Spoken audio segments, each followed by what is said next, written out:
나는 포도나무요 너희는 가지라. 그가 내 안에 내가 그 안에 거하면 사람이 열매를 많이 맺나니 너희가 열매를 많이 맺으면 내 아버지께서 영광을 받으실 것이요 너희는 내 제자가 되리라. 죄인된 저희를 주님의 가지로 택해 주시고 이 시간 예배의 자리에 불러주신 사랑의 하나님께 감사드립니다.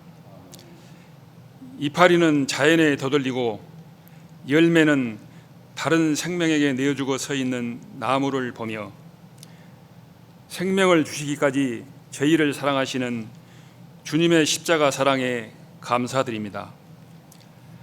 한때 화려했던 낙엽처럼 세상에서 사는 날 동안 저희에게 주어진 직책과 재물과 거치레들을 다 내려놓고 하나님 앞에 서는 날 이파리와 열매를 떨구고 묵묵히 서 있는 나무처럼 당당할 수 있을지 심히 부끄럽고 떨립니다. 하나님 아버지, 코로나와 함께 겨울을 맞이한 지금 분주한 활동보다는 겨우 내내 말없이 새 싹과 꽃망울을 준비하는 나무처럼 침묵의 시간을 늘리게 하시고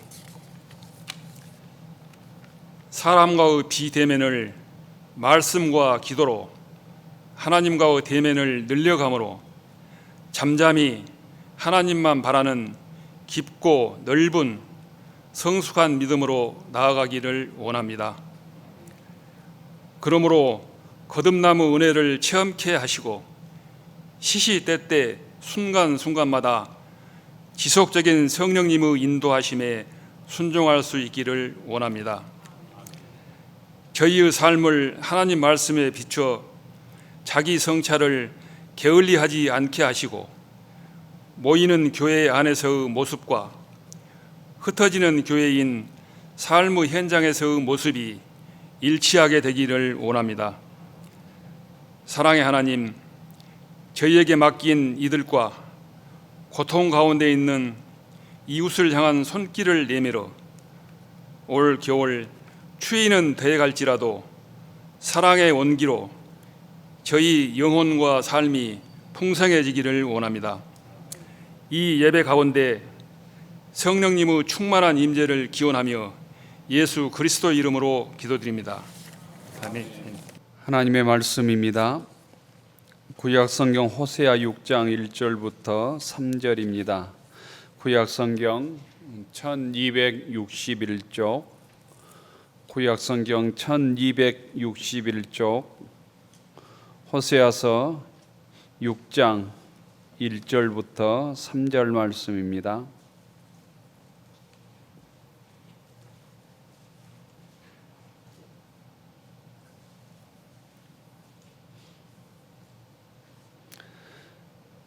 호세아 6장 1절부터 3절 교독하십시다. 오라 우리가 여호와께로 돌아가자. 여호와께서 우리를 찢으셨으나 도로 낫게 하실 것이요 우리를 치셨으나 싸매어 주실 것임이라. 여호와께서 이틀 후에 우리를 살리시며 셋째 날에 우리를 일으키시리니 우리가 그의 앞에서 살리라. 같이 읽읍시다. 그러므로 우리가 여호와를 알자. 힘써 여호와를 알자. 그의 나타심은 새벽빛같이 여김없나니 비와 같이 땅을 적시는 늦은 비와 같이 우리에게 임하시리라 하니라. 아멘. 신약성경 누가복음 15장입니다. 누가복음 15장 11절부터 24절, 신약성경 121쪽입니다.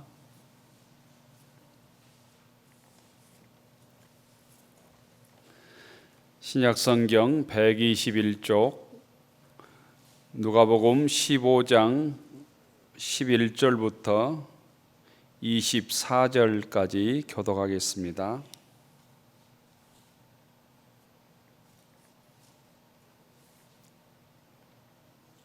누가복음 15장 11절, 또 이르시되 어떤 사람이 두 아들이 있는데 그 둘째가 아버지에게 말하되 아버지여 재산 중에서 내게 돌아올 분깃을 내게 주소서 하는지라. 아버지가 그 살림을 각각 나눠 주었더니 그 후 며칠이 안 되어 둘째 아들이 재물을 다 모아 가지고 먼 나라에 가 거기서 허랑방탕하여 그 재산을 낭비하더니 다 없앤 후 그 나라에 크게 흉년이 들어 그가 비로소 궁핍한지라.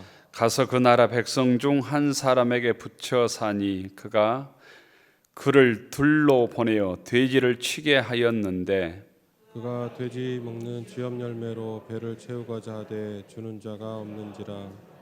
이에 스스로 돌이켜 이르되 내 아버지에게는 양식이 풍족한 품꾼이 얼마나 많은가 나는 여기서 추려 죽는구나.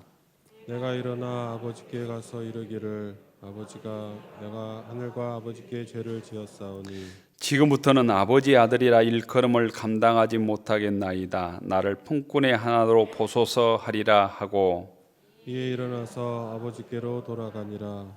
아직도 거리가 먼데 아버지가 그를 보고 측은히 여겨 달려가 목을 안고 입을 맞추니 아들이 이르되 아버지 내가 하늘과 아버지께 죄를 지었사오니 지금부터는 아버지 아들이라 일컬음을 감당하지 못하겠나이다 하나 아버지는 종들에게 이르되 제일 좋은 옷을 내어다가 입히고 손에 가락지를 끼우고 발에 신을 신기라. 그리고 살진 송아지를 끌어다가 잡으라. 우리가 먹고 즐기자. 이 내 아들은 죽었다가 다시 살아났으며 내가 잃었다가 다시 얻었노라 하니 그들이 즐거워하더라. 아멘. 주의 전에 나오신 모든 교우들을 주의 이름으로 축복합니다. 옆 사람 인사하십시다. 반갑습니다. 잘 나오셨습니다. 주님의 평화가 여러분에게 표와 함께 합시다. 경건에 이르도록 내 자신을 연단하라. 경건에 이르도록 내 자신을 연단하라.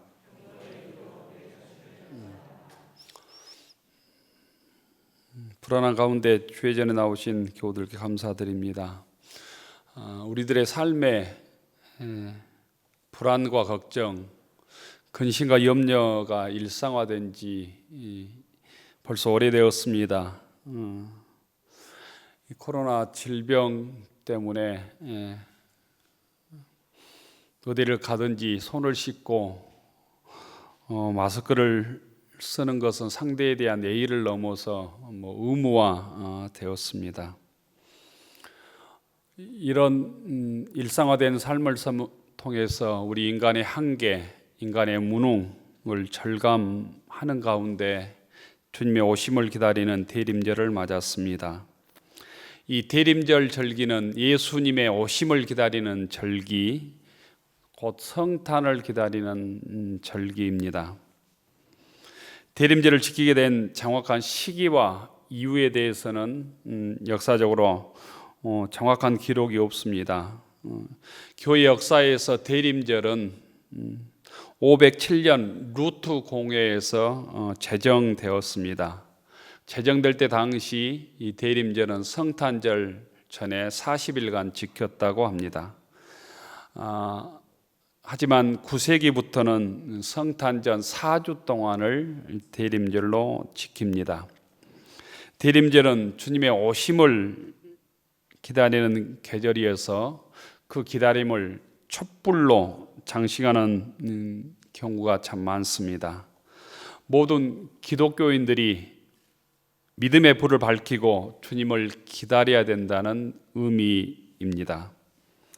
전통적으로 내려오는 대림절 풍습들이 있었습니다. 그게 가장 먼저는 찬송가 부르기입니다.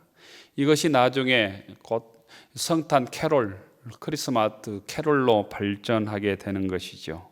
그리고 대림절에는 성경을 읽고 묵상하기, 성경 필사하기의 풍습이 있습니다. 그리고 주님의 오심을 기다리는 그 소망을 함께 나누기, 이웃들에게 복음을 전하기, 성경적 선물로 사주기, 이런 풍습도 있습니다. 하지만 대림절 풍습에 가장 많이 있는 것은 빛에 관한 풍습입니다. 그 중에 하나가 가정에 대림환을 만들고 대림절마다 촛불을 켜기입니다. 대림절 어두움 가운데 있는 세상에 빛으로 오신 예수 그리스도를 기다리면서 점차 주님이 가까우심을 기다리는 계절에 맞춰서 한 주마다 촛불을 늘려가는 것입니다. 그래서 강대상 밑에도 보면 대리만을 만들고 이번 주에는 촛불을 하나 켰습니다. 다음 주에는 2개, 세 번째 주는 3개, 네 번째 주는 모두 4개를 밝히고 성탄절을 맞이하게 되는 것입니다. 초 자체도 고난을 상징하는 진한 보라색에부터 점차 흰색으로 옅어져가는 엄수건과 근엄에서 환희와 기쁨으로 나아감을 보여줍니다. 우리 교도 이 대림절을 맞이해서 보라색으로 수톨도 또 강대포도 또 강대상의 장식포도 보라색으로 장식했습니다. 첫째 주에 켜는 촛불을 흔히 소망의 주님을 상징하고, 둘째 주는 평화의 주님을, 셋째 주에는 사랑의 주님을, 넷째 주에 켜는 촛불은 기쁨의 주님을 상징합니다. 이 대림절에 하늘 보좌를 버리시고 이 땅에 오신 예수님을 기다리며 겸손히 믿음의 길을 걸어가는 교우들이 되기를 축원합니다. 신앙생활하는 성도들에게는 오늘 신약성경 누가복음 15장은 아주 친숙한 하나님의 말씀이고 성경이 아닐까 생각합니다. 누가복음 15장 이 얘기를 잘 모르다면 내 신앙의 연조가 짧거나 성경을 안 읽은 교우들입니다. 오늘 읽은 말씀을 주제로 빛과 어둠의 마술사로 알려져 있는 네덜란드 유명한 화가 렘브란트는 돌아온 탕자, 탕자의 귀환이라는 아주 유명한 그림을 그렸습니다. 이 그림이 러시아 어디 소도시에 있는데 이 그림을 보기 위해도 1년에 몇백만 명들이 그 소위 이 미술관을 여행하는, 찾아간다고 하는 얘기를 들었습니다. 그 그림의 실물을 우리가 직접 보지 못하지만 우리 1층 계단에서 2층 계단으로 올라오는데 큰 그 그림이 렘브란트의 돌아온 탕자 또는 탕자의 귀환이라는 그 그림입니다. 누가복음 15장을 흔히 복음 중에 복음, 그래서 흔히 누가복음 15장을 복음장이라고 부릅니다. 기독교의 복음의 진수를 가장 잘 설명해 주고 있는 성경의 이야기가 오늘 누가복음 15장의 말씀이라는 것입니다. 누가복음 15장을 보면 3가지 비유로 이루어져 있습니다. 첫째로는 잃은 양을 찾아 나선 목자의 비유, 잃은 양 비유라고 얘기하죠. 두 번째는 잃어버린 동전 드라크마를 찾아 나서는 주인의 비유. 오늘 세 번째 비유가 오늘 우리가 읽은 잃어버린 아들 비유입니다. 이 3가지 비유는 모두 잃어버렸다가 찾는다고 하는 공통점이 있습니다. 다시 찾는 기쁨을 우리에게 알려줍니다. 신앙을 회복하는 기쁨, 구원의 기쁨, 잃어버린 것을 찾는 기쁨을 우리에게 알려줍니다. 이 비유 중에서 첫 번째와 두 번째 비유, 곧 잃은 양 비유와 잃어버린 동전 비유는 잃어버린 것을 찾기 위해서 주인이 직접 찾아 나섭니다. 그런데 오늘 우리가 읽은 이 3번째 비유는, 이 돌아온 탕자 이야기는 잃어버린 아들이 스스로 돌이켜서 아버지의 집을 찾아 나서는 것으로 되어 있습니다. 오늘 성경 말씀 누가복음 15장 11절부터 24절 잃어버린 아들 비유를 다른 말로는 돌아온 탕자, 탕자의 귀환이라는 제목도 붙이기도 합니다. 이 비유를 통해서 주님의 음성은 첫째로는 찾아 나서는 것만이 사랑이 아니다. 가슴에 말할 수 없는 아픔과 고통을 안고 아들을 기다린 것 역시 찾아 나서는 것 이상으로 지극한 사랑이 담겨 있다고 하는 것을 우리에게 알려줍니다. 스스로 일어나기를, 넘어진 아이에게 스스로 일어나기를 바라보면서 기다리는 아버지의 심정이 오늘 탕자의 귀환의 뜻이라는 것입니다. 아들이 넘어졌을 때, 어린 아이들이 넘어졌을 때 달려가서 이렇게 세우는 것도 부모의 사랑이지만, 넘어졌을 때 스스로 일어나서 걸어가기를 바라는 부모의 심정도 곧 지극한 사랑의 표현이라는 것입니다. 주님께서 아들을 기다리는 심정으로 우리가 돌아오기를 기다리고 계신다는 뜻입니다. 그 간절한 기다림 때문에 우리가 구원을 받고 하나님의 자녀가 된 것입니다. 대림절은 주님의 오심을 기다리는 절기입니다. 다르게 말씀을 드리면 대림절은 주님께서 우리에게 찾아오시는 계절이지요. 근데 오늘 누가복음 15장에서 깨달은, 제가 들은 주님의 음성은, 이 대림절은 주님께서 찾아오시는 계절일 뿐만 아니라 우리가 주님께 돌아가야 하는 계절이라는 것입니다. 누가복음 15장의 내용이 이렇습니다. 둘째 아들이 아버지에게 자기가 받을 상속을 달라고 조릅니다. 아버지는 걱정을 하면서도 둘째 아들에게 상속을 줍니다. 그 재산을 가지고 둘째 아들은 먼 다른 나라로 가서 허랑방탕하여 그 재산을 모두 낭비해 버립니다. 그리고 나자 그 나라에 흉년이 들어서 먹을 것을 구할 수 없게 되었습니다. 먹고 살기 위해 그 둘째 아들은 돼지를 기르는, 지금으로 얘기하면 양돈 농가에서 일하게 되었는데, 먹을 것이 하도 없어서 돼지 먹이인, 돼지 사료라고 말할 수 있는 쥐엄 열매를 먹고자 했으나 그것도 주는 사람이 없었습니다. 쥐엄 열매는 콩깍지 같은 것으로 우리가 흔히 받아들이면 됩니다. 콩깍지, 동물들이 먹는 사료인 콩 종류의 식물의 나무의 열매입니다. 이스라엘이나 유럽에 가보면 그 쥐엄 열매 나무를 많이 이렇게 가로수로 심어 놓은 것을 볼 수 있습니다. 쥐엄 열매도 먹을 수 없게 되자 둘째 아들이 그제서 깨닫습니다.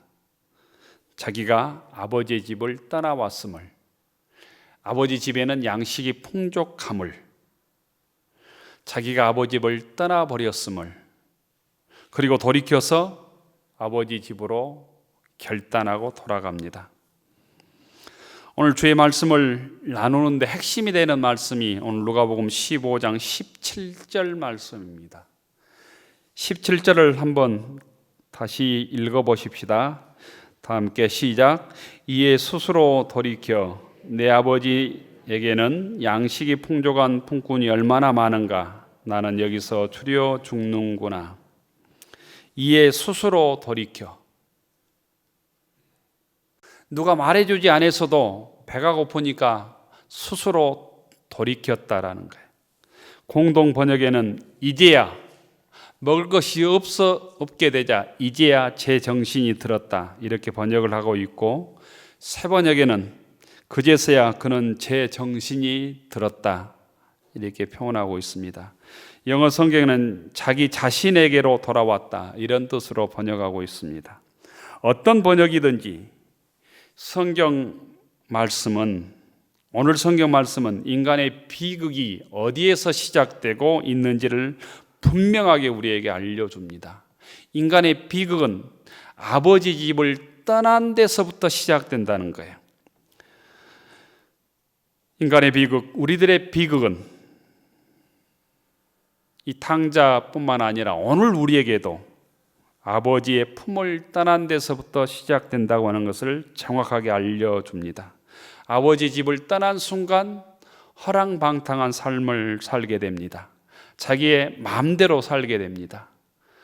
구약 사사기의 주제가 자기 마음대로 살았다고 하는 주제입니다. 자기 소견대로 행하였더라, 이게 사사기의 주제입니다. 지도자가 없으니까, 기준이 없으니까, 하나님을 떠나니까 자기 마음대로, 정욕대로, 탐욕대로 살았다는 의미입니다. 오늘도 마찬가지입니다. 아버지 집을 떠나니까 허랑방탕하게 되는 것입니다. 그리고 시간을 낭비하게 되는 것입니다. 하나님께서 허락해 주신 모든 좋은 은사들을 잊어버리고 쥐업 열매로 허기를 채워야 하는 비참한 생활이 시작된 것입니다. 우리의 비극도 마찬가지입니다. 우리의 비극도 우리 신앙인이 서 있어야 될 신앙의 자리를 잊어버리는 데서부터 시작됩니다. 둘째 아들의 비극은 아버지를 떠난 데 있고 자기에게 아버지가 있다는 사실을 망각하는 데 있었습니다. 교우 여러분, 우리들의 비극, 신앙인의 비극도 내가 서 있어야 될 신앙의 자리를 잃어버린 데 있습니다. 창세기 3장에 보면 아담과 하와가 선악과를 따먹고 불안해서 무화과 나무로 옷을 지어 입고 숲속에 숨습니다. 그때 하나님께서 아담을 부르십니다. 아담아, 네가 어디 있느냐? 아담아, 네가 어디 있느냐? 이 하나님의 질문은 신앙의 자리에 서 있어야 될 우리들이 신앙의 자리를 지키지 못하고 세상 속에 방황할 때 부르는 하나님의 부름과 질책과 질문이기도 합니다. 오늘 우리들이 내가 어디 있느냐, 이 주님의 음성을 듣고 있지는 않습니까? 둘째 아들은 돼지의 먹이인 지엽 열매로도 배를 채울 수 없게 되자 그때서야 제 정신이 들었습니다. 그때서야 비로소 제 자신을 돌아보게 되었다는 것입니다. 교우 여러분, 한 해가 저물어가는 이때 여러분은 어느 자리에 서 있습니까? 혹시 하나님을 떠나 세상에서 허랑방탕하고 계시지는 않습니까? 시간을 낭비하고 있지는 않습니까? 하나님께 주신 은사, 곧 미션을 잊어버리고 살고 있지는 않습니까? 하나님의 뜻을 까맣게 잊어버리고 세상의 쾌락과 돈과 권력을 쫓아 살아가고 있지는 않습니까? 이 대림절 절기에 신앙인의 자리와 신앙인의 정신을 다시 찾는 교우들이 되기를 주의 이름으로 축원합니다. 자기 자신에게로 돌아가야 합니다. 자신의 본향의 자리로 돌아가야 된다는 것입니다. 자신에게 돌아가서 하나님 말씀 앞에 내 자신을 비춰보아야 합니다. 그리고 자신을 성찰해야 합니다. 그럴 때 다시 우리가 회복할 수 있는 길이 열리는 것입니다. 하나님은 때때로 우리의 삶을 흔들어서 스스로를 돌아보게 합니다. 어찌 보면 코로나19라는 감염을 통해서도 하나님은 우리를 스스로 돌아보라고, 자신을 찾으라고 요구하고 있는지도 모르겠습니다. 너의 창조자가 누구인지를 기억하라. 너의 구원자가 누구인지를 기억하라. 너의 인도자가 누구인지를 기억하라 라고 말하고 있는지 모르겠습니다. 하나님은 때때로 내 손안에 쥐고 있는 돈과 재산을 가져가심으로 스스로 돌아보라고 말하고 있는지도 모릅니다. 하나님은 때때로 내가 자신하고 있는 육신의 건강을 가져가심으로 스스로 내 주인이 누구인지를 묻고 계신지도 모르겠습니다. 교우 여러분, 한 해를 돌아보십시오. 여러분에게, 여러분 가정에, 여러분 사업에 어떤 일이 있었습니까? 무슨 일이 일어났습니까? 무슨 일이 여러분에게 있었는지 그 일을 통해서 자신의 모습을 정직하게 대면하고 주의 뜻을 깨닫는 교우들이 되기를 원합니다.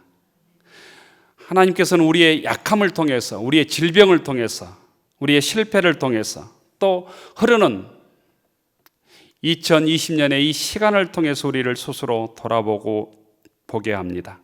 지금 너는 어디에 서 있는가? 무엇을 향해 달려가고 있는가? 혹시 내가 지고 있는 것이 쥐업 열매가 아닌가 하고 묻고 있습니다. 둘째 아들 탕자의 희망은 아버지 집이었습니다. 그래서 이에 스스로 돌이켜 이르되 내 아버지에게는 양식이 풍족한 품꾼이 얼마나 많은가? 나는 여기서 줄여 죽는구나. 아버지 집에 풍족한 양식이 있었습니다. 탕자들에게 풍족한 양식을 얻기 위해서 아버지에게 돌아가는 결단이 필요했습니다. 오늘 우리들에게도 아버지께 돌아가는 결단이 필요한 교우들이 없는지 모릅니다. 아버지께 돌아가는 결단이 이 대림절 첫째 주일을 맞이하여 있기를 축원합니다. 20절에 보면 이에 일어나서 아버지께로 돌아가니라 이렇게 기록하고 있습니다. 그런 의미에서 신앙은 결단입니다. 저들에게도 둘째 아들과 같은 신앙의 결단이 있기를 원합니다. 지엄 열매는 세상 속에, 지엄 열매 먹는 세상 속에서 아버지 품으로 돌아갔다는 결단. 이 결단이 쉽지도 않을 뿐 아니라 또 결단한다고 발걸음을 시작하기가 참 어렵습니다. 그런 의미에서 둘째 아들은 한 발쪽 한 발쪽이 처음에는 고통스러웠을 것입니다. 쉽지 않았을 것입니다. 그럼에도 불구하고 아버지께로 돌아갈 때만 둘째 아들은 살 수 있었던 것입니다.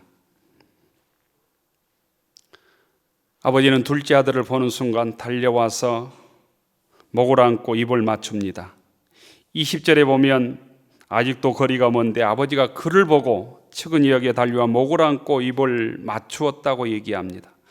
아버지는 아들을 이미 용서하고 기다리고 계셨던 것입니다. 하나님의 자비와 긍휼의 눈은 인간의 회개의 눈보다 더 빠르기 때문에 우리에게 소망이 있는 것이죠. 과거의 허물과 현재의 모습은 아버지에게 아무 문제가 되지 않았습니다.